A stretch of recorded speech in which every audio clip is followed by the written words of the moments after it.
Hey guys, welcome back to the channel. If your Skylight calendar has an iPhone sync problem, the issue may be caused by the iPhone's calendar account configuration rather than the Skylight device itself. Apple recommends checking the iCloud account, calendar visibility, default calendar, and sync settings when events aren't appearing correctly. Skylight also allows you to see which calendars are actually available from your phone and which ones are already connected to your Skylight account. Alright, let's get into the steps that can help fix this. 1. Verify your iPhone uses the correct Apple account under settings. 2.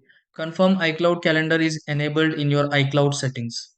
3. Set an iCloud calendar as default calendar under settings, then go apps, then calendar.